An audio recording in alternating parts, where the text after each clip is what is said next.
Teflon TV. Teflon TV. What up, my people? You know who it is. It's the Don.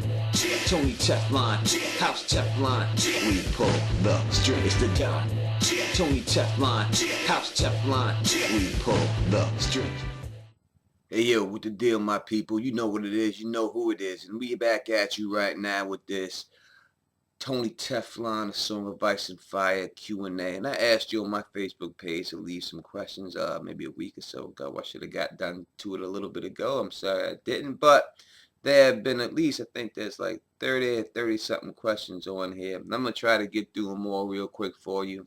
And I have not looked at these questions or prepped in any way. I'm just shooting this straight from the hip. So here we go. Take it right from the top. Karina Kiddo. Do you think Jane Westerling will play a bigger role in the upcoming books? And if so, what is she up to? I think that Jane Westerling's role is going to be determined right in the beginning of the new book. And I think that she will die right in the beginning of the new book. Jane Westerling is no more than a pawn to me. She's always been a pawn. I don't think that she has major significance, or she would not have character that was created to be somewhat similar to her like her in the show would not have been killed in such a drastic way. I think that the fact that they stabbed the baby in the show was a direct correlation to tell you in the books that there is no baby with her, or if there is a baby, it ain't gonna mean nothing. All right, Marcus James. What is Bloodraven going to do with the dragon egg he got from the dwarf at Whitehall in Dunkin' Egg? Well, let's assume he does have that dragon egg up there. I would think that if he does have that dragon egg up there, the only thing I could see it being is he would try to hatch it. Obviously, we've seen the Aegon and Dunk and them die from it, and he knows that they died from it. So I would think he would try to hatch a dragon. I think that, but I don't believe Bloodraven's intentions are honorable, and I do think that he will, in the end, be shown that he has his own agenda. But that's what I would think. I think he's going to try to get a dragon out of it. No other way around it. Nice one, if you ask me. John Giles, LT, my man. What is the Don's master plan? Now, my master plan, you must mean my master plan in my life, or just my master plan in general? My master plan is to sell some books. Is to write my books, sell my books, and do my thing with my books. So anyone who has bought my book, my latest one, with heavyweight champion Deontay Wilder, thank you very much. Thank you for the support. Anyone who hasn't, what are you waiting for? I thought you were my peoples, man. Hook a brother up. Get out there and buy that book. All right, next, Jessica Moore. What was the connection between Val and the Knight of the Laughing Tree? It's a pretty, I know the connection. I know I was supposed to do a video on that, a part 2 video. I didn't. If I say what it is, I guess I would blow that video. I will say it if I do not intend on doing the video within next week. But as of right now, I think there is a major connection to it. I cannot answer that question. I am sorry, Jessica, because I will see if I can get that video done. Taryn Andrews asks, what's Littlefinger's endgame and how will it end for him? I think that Littlefinger's endgame, now that we see it, now that we see a little bit from this season coming up with Sansa basically taking the role and the veil coming over there, to me, to Winterfell, to me, all that could show is that eventually Littlefinger hooks up with Stannis. So I'm going to have to assume that possibly in the books, the veil will hook up with Stannis and Littlefinger will have something to do with it. In the end, I think that Littlefinger will be thrown from the moon door. I think he will die. I think he really just wants to be, I don't think he wants to be king of at all. I just think he wants to be an advisor to people. And I think that's all he really is after in the end, is just to have some power and be advisor and rule the Riverlands through Harrenhal. That's what I think about that to me. DK Thomas. What do you think the meeting of Dany and Jon will look like on the page? And a shout out to your boy DK in Atlanta. Stay awesome. Well, thank you, my man. No doubt, shout out to my man DK Thomas, chilling in hot Atlanta. Uh, let's see. With all the big booty chicks, that's where I should be. God damn it. Well, anyway, what do you think? What do I think? How the meeting's gonna take place? It depends where the meeting's gonna happen. Let's say the meeting does happen in King's Landing. I think that well, not King's Landing. Oh, see, the way I would see it is that if Aegon takes the throne, right, and I think he will take the throne, Dany comes over after. Now, if Aegon takes the throne from the Lannisters, we have Stannis and them sitting up at the wall with Jon. All right, so Jon, Stannis, and Vale at the wall. Aegon takes the throne. Since it's supposed to be Dany that's supposed to expose the lies of these fake people, I do believe that it will be her to take down Aegon, and I think that she will meet Jon in a support role to help with the White Walkers. That would be my thing, how it goes down.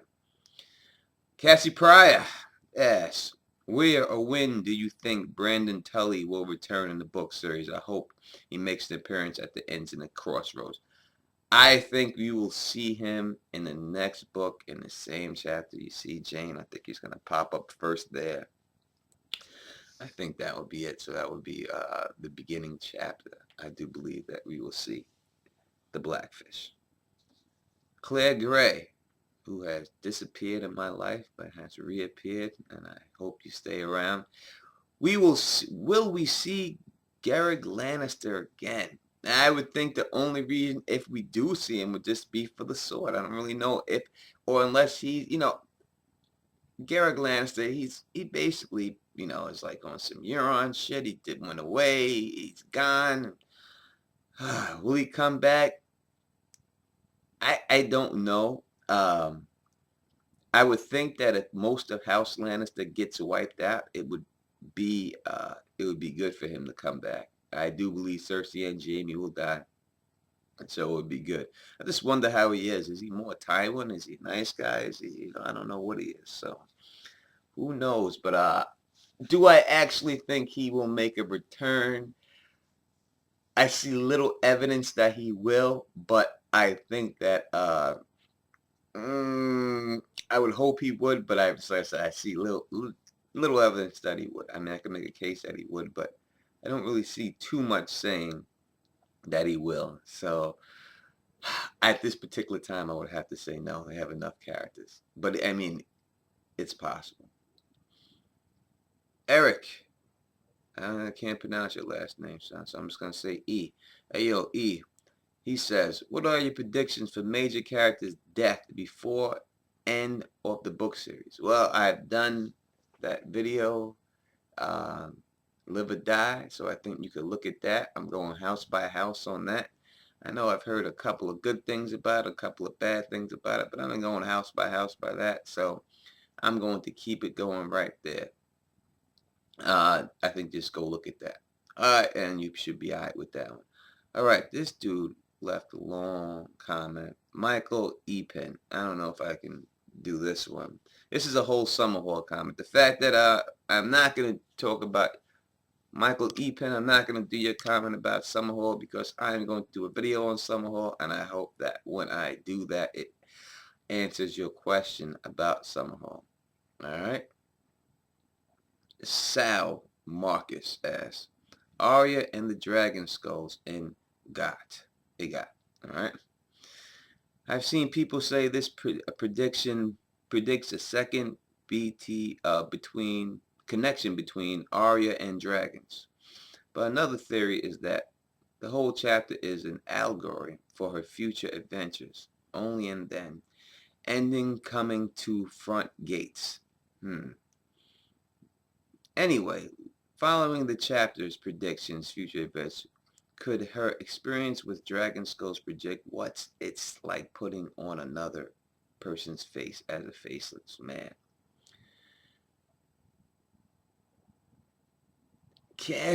So you're saying, is her experience with the Dragon Skulls, could it be taken as what it is like to put on a face as a faceless man? As I guess it could be seen as that. I don't think that's what it means, me personally.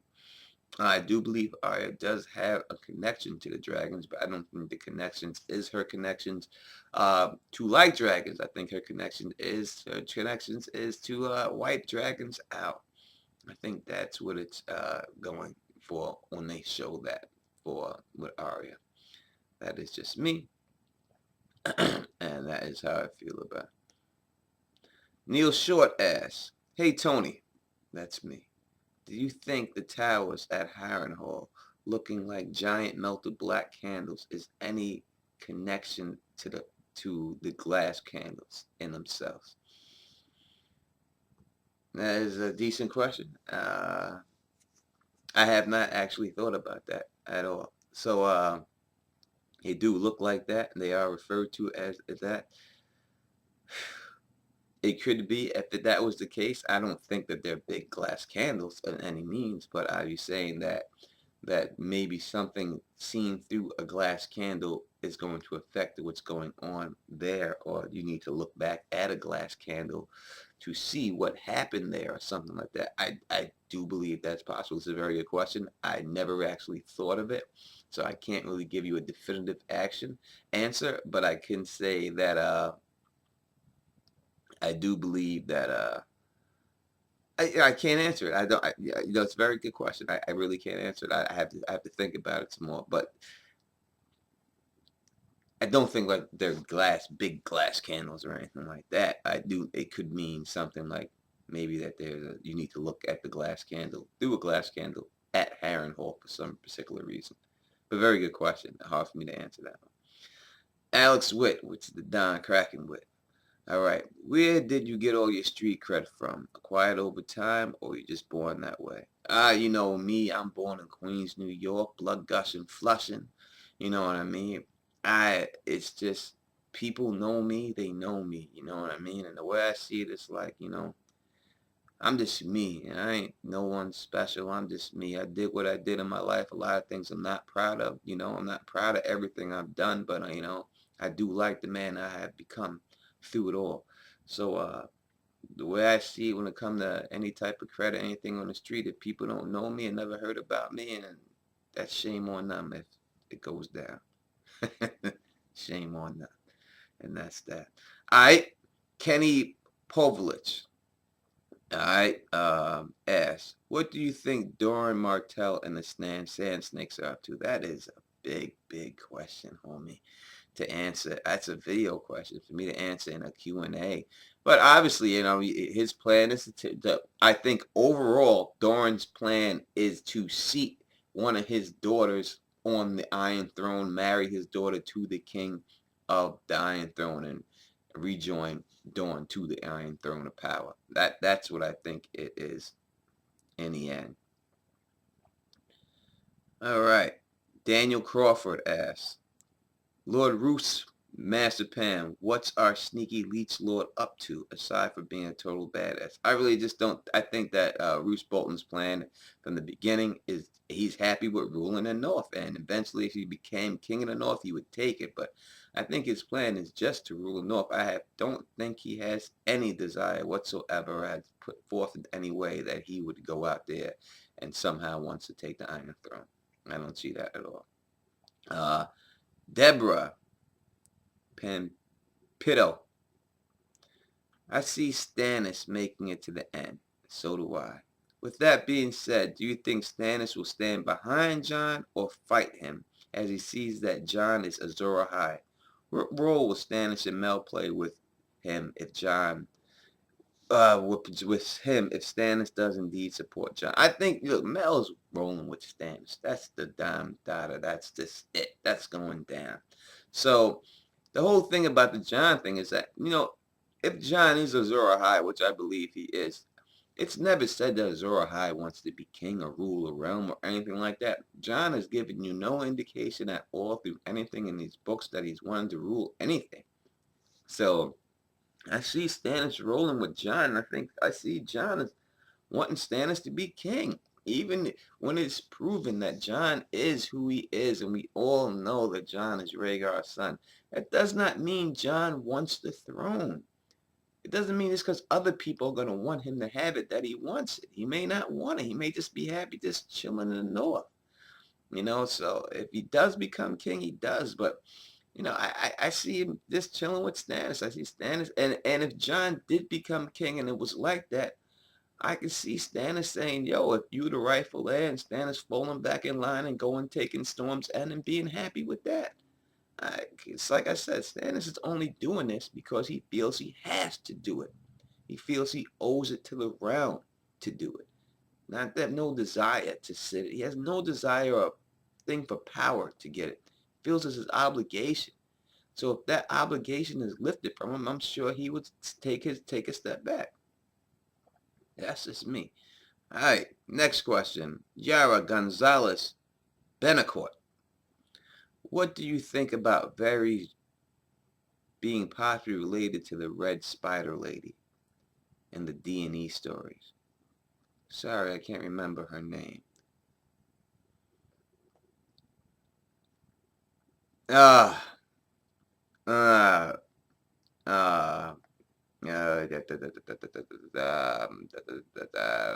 don't think so. I don't think he's related. No, I don't. I mean, if he is, then I'm wrong. But me personally, no, I do not believe that he's related. That's what I could say. Sarah Daniel Sharp asks, who is your favorite Targaryen king and why? Uh, I don't know if I have a favorite Targaryen king. I never really thought about it like that. Like, like I look at a favorite Targaryen king. I'm not one of the, I'm not, I don't have, I'm a Game of Thrones fan. I really am. And I love the books and everything else. And I'm in depth with it and everything. But I'm not one of these cats. Just like I said, I'm not going to have a Iron Throne wedding cake. I'm not going to have, I may buy a mug and everything else. And I don't have, that's just how I am. I'm not dressing up like Khal Drogo on Halloween and doing a dance in front of a fire. The Don don't get down like that. You know what I mean? I watch somebody else do it, but I ain't doing it. You know what I mean? So I don't really have a favorite Targaryen king. I mean, I could probably look them up and realize and say whose characters or qualities I like the most out of all of them, but I don't. The only king to me is Stannis Baratheon, and that's that. All right. Curtis Wingfield asks, what do you think of the theory that Cersei will be the one who kills Tommen by accident when she discovers Kevin is dead? She goes around looking for Tyrion and sees a small binding figure moving through the house, shoots it, only to discover that it's Tommen. I don't like that theory at all. I don't think it's going to go down like that. I mean, is it possible? Like, she almost took his life before. She was willing to do it, then to get taken. I don't think that she's searching around looking for Tyrion. I think she knows Tyrion is gone. You know what I mean? So I don't think that happens at all. That's just not me. Reggie Bennett asked, what are your theories on Gendry and the other Baratheon bastards? Other people have made videos, and I'd like to see the Don's take on them. Have people made videos on the Baratheon bastards? Really? I've never seen one. Gendry, I mean, I'm sure everyone wants Stannis to die and wants Gendry to be legitimized and take storms out. It's not happening, man. It's not happening. It's not happening. And I'm telling you that right now. So since other people did a video on it, I'll do a video on it too. How about that? But I don't think if that's what you're asking, will Gendry be the Lord of Storms? No, not at all. Not at all. Eric Flores, where are Lord Eddard Stark's bones at? I mean, there's no one can tell you directly exactly where they're at. We know they were sent here. This chick is looking for them, that she hasn't found them. Dustin lady, she could be lying. She could find them. I have no idea where those bones at. And I really don't think the bones will have a lot of importance. I think maybe sentimental value, but I don't really think they have any magical importance or anything like that. I think that's just something that people just wonder about. I don't think that that's really important. Search. Jens asked, which would you say will be the end game? Which would you say will be the end game of the Sand Snakes? Which would you say will be the end game of the Sand Snakes? You're asking me what do I think the end game of the Sand Snakes will be? I think 3 of them will die, and the rest will be alive, and that's basically what I could say about the Sand Snakes. I would have to do I think I should just do a Dornish video already. I'll do a Dornish video already. I've been holding back on it, and I'll give you my whole opinion on that. Aight. There's a lot of questions. Let's go again.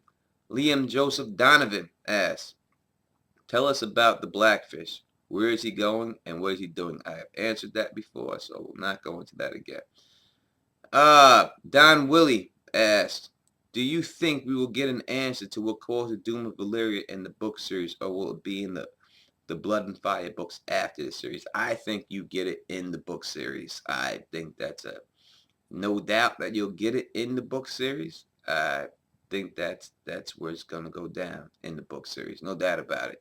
I think you'll get it, by not Winds of Winter, but by Dream of Spring, because I think it's gonna be important that they were there. That the way they died and who killed them actually, and who actually did the doom of Valyria will have to be exposed in the end. And I think that's what's gonna happen. All right, people. That is 20 minutes of questions. That is a lot of questions I answered. I'm going to stop right there, and I'm going to pick it up next time. Maybe I'll see exactly how many questions are left, and I'll do another Q&A and try to answer. I hope this answered a lot of your questions. And until next time, you know who it is. Please subscribe. Please thumbs up it. Please like. Please comment. Do your thing, man. Support your boy. Peace. And stay sexy.